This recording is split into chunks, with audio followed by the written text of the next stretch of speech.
Ito,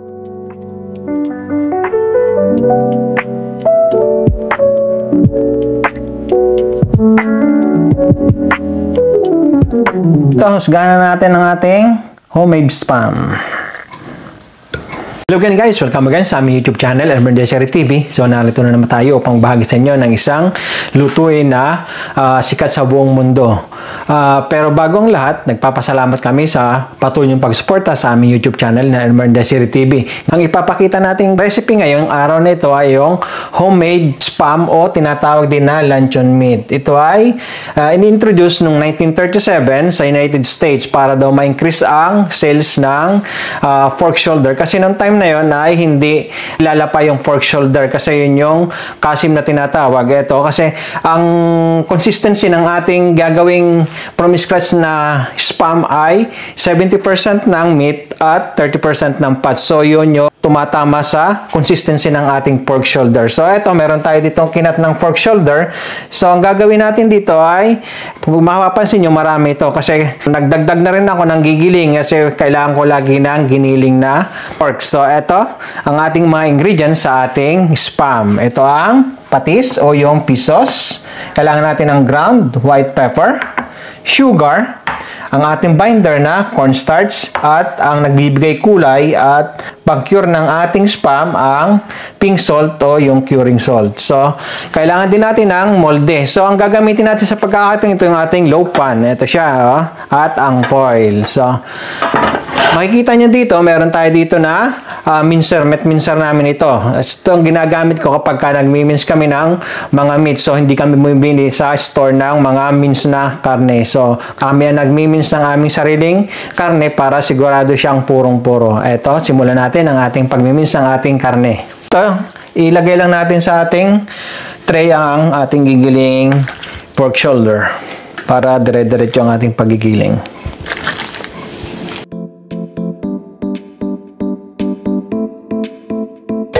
So, ganyan lang.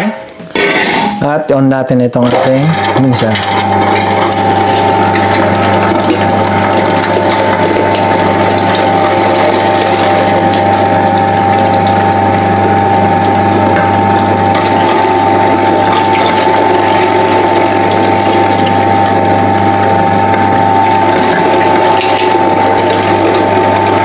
Ayan, makikita nyo ang fat consistency ng ating meat. So, perfecto para sa ating homemade spam.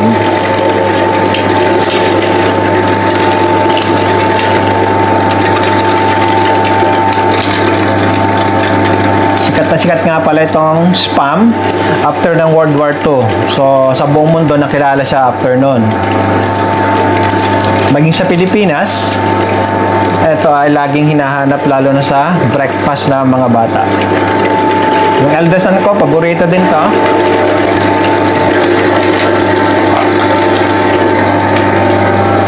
So, ayan na, oh. Tapos na ang ating pagmimince ng karne. Lang natin. So, ito, meron na tayo ditong freshly ground meat na ating gagamitin para sa ating homemade na spam. So, ang gagawin natin, unawin muna natin yung ating mga dry ingredients. So, meron tayo dito ang sugar, ang ating binder, cornstarch, ang ground white pepper, at ang ating pink salt,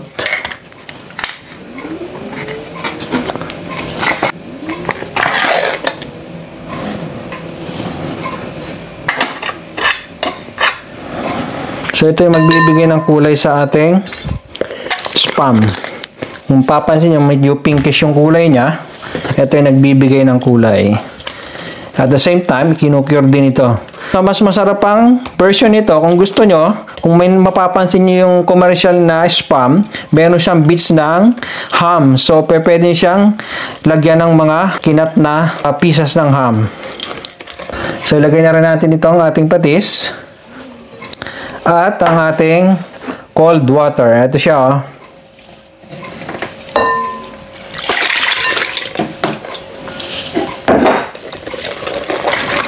Haluin lang natin siya.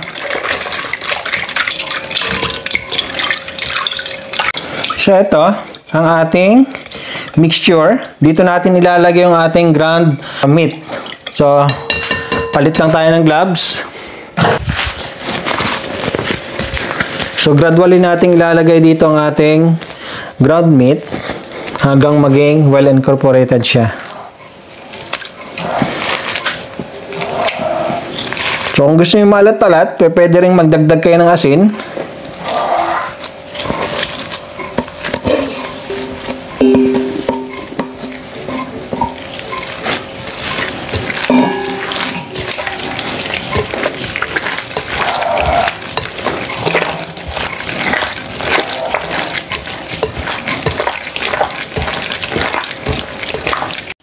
So, dalawang known method ang ginagawa sa pagluluto ng ating homemade spam. So, yung una ay yung ini-oven siya at yung isa ay ini-steam. So, hindi naman lahat ay may oven. So, ang gagawin natin, ini-steam natin siya. So, magpapainit tayo ng tubig habang minamash natin na mabuti itong ating karne. Boil lang tayo ng ating apoy. Salang natin ng ating papakuloy tubig.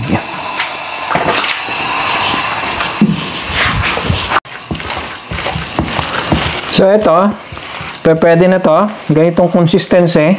So, ilalagay lang natin sa ating molds. So, pwede kang gumamit kahit anong molds. Itong gagamitin natin itong ating low pan. So, pilang natin siya.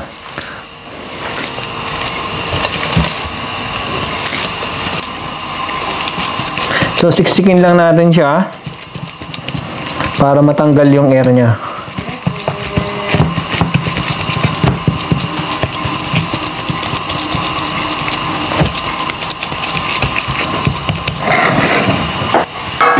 So, hinati lang natin ang ating mixture dito sa ating dalawang low pan.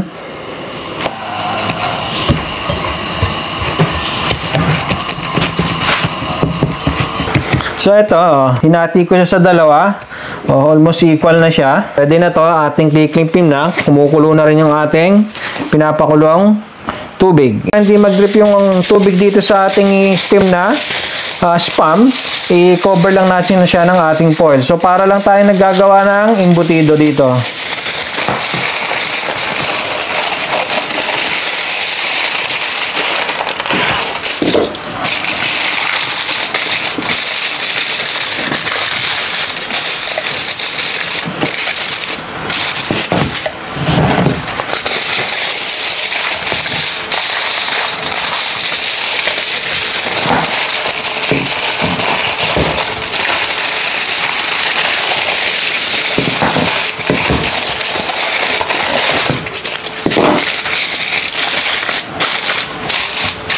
Ito ang ating steamer. So, lagay lang natin siya.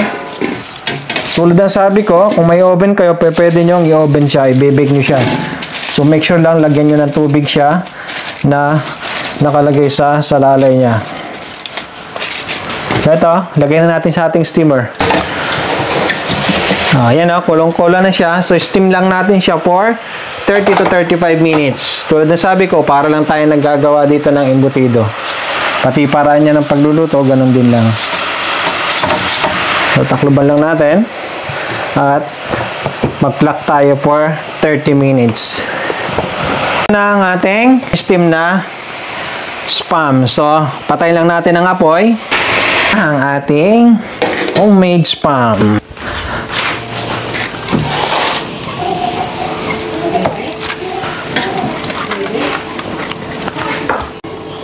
So, ito, mapapansin nyo, meron tayo dito ang dalawang bricks at may ginupit din kami dito na cardboard. Ito ay gagamitin nating pang-weight dito sa ating spam para siya ay ma-compress ng todo yung kanyang consistency ng meat.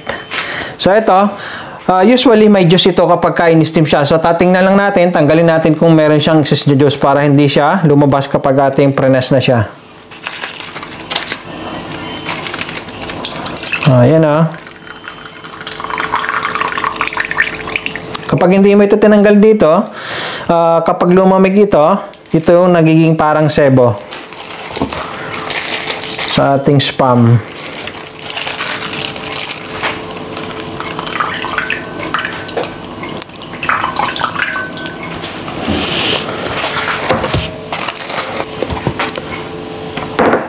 So ngayon, papalamigin natin siya for at least 3 to 6 hours. So lagyan lang natin itong aming ginupit na cardboard.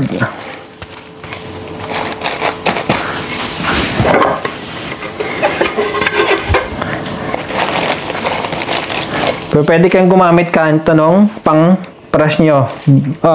Basta magbigay siya ng weight sa ating spam. Para lang yung consistency ng ating meat sa loob ay makompress siya ng todo. Para pag ginayat natin siya, maganda siya. So palamigin lang natin siya for 3 to 6 hours. So, hello again guys. Ito na ang ating revelation of truth. So, i-reveal natin laman ng ating homemade na spam. Tingnan lang natin siya. Air pa rin, oh, yung iba.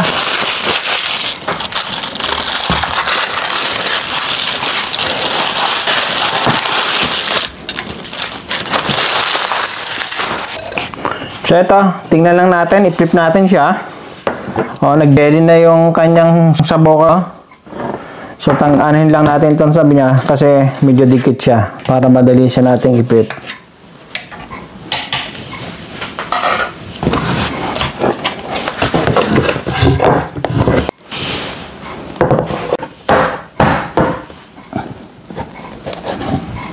Ayan na.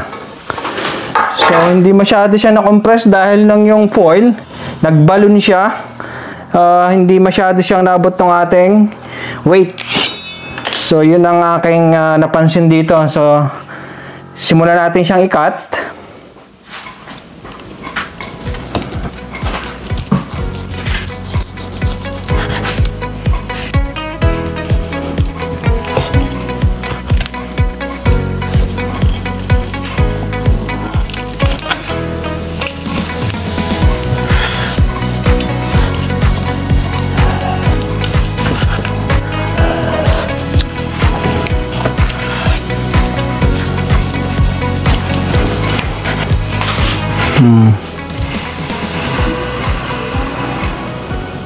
Ito na ang ating homemade spam. So, sa ating mga Pilipino, ang para natin pagkain ito, bago i-serve natin ay ating ipiprito. So, i-fry din natin siya at tingnan natin ang ating final product ng ating homemade spam.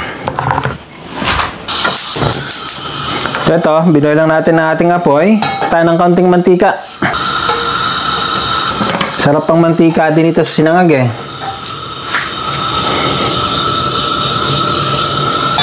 So ito, lagay lang tayo, medyo mainit ang ating mantika.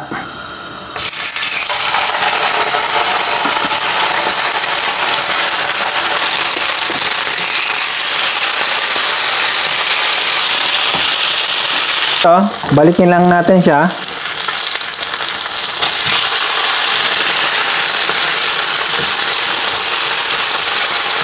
Gusto kasi dito namin ay yung medyo tostado siya.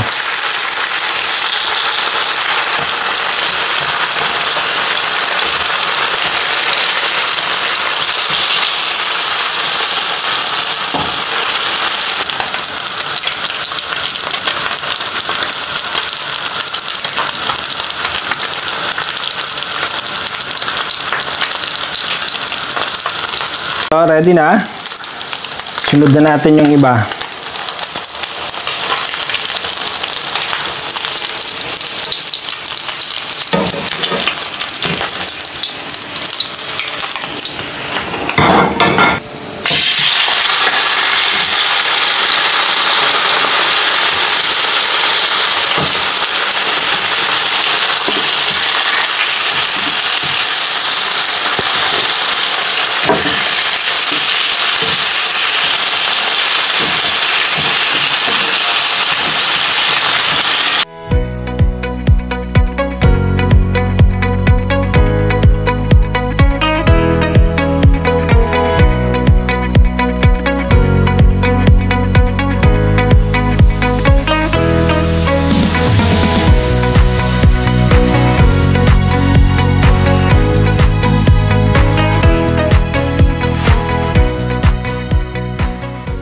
So, flip lang natin ulit ito isa.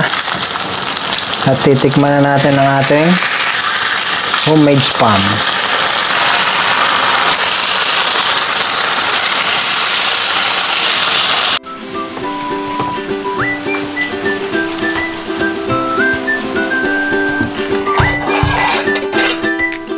Ito, titiranan siya natin ng ating sunny side up.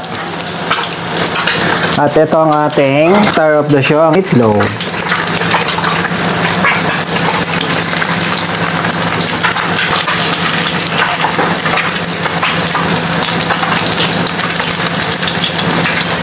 Ayan na.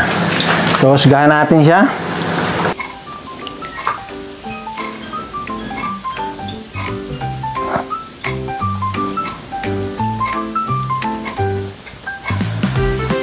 Ito, husgahan natin ang ating homemade spam. Ito, tikman natin. Oh, parang yung tunay na spam. Oh, may ligat din siya. Walang tayong konting kanin.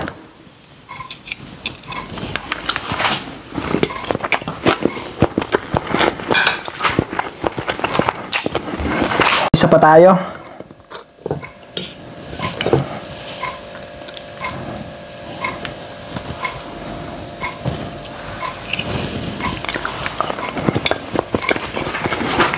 The best na pangamahan, pang-almusal. Okay, pasado ang ating dish na ito na homemade spam. So, para sa mas marami pang video ng ating DIY at cooking, everyday task dito sa Inglaterra at mga DIY, patuloy nyo po ang subaybayan sa aming YouTube channel, Ermen Desiree TV. Thank you very much and God bless. Salamat po muli. Shoutout sa mga subscribers po namin at mga tagapanood. God bless. Bye-bye!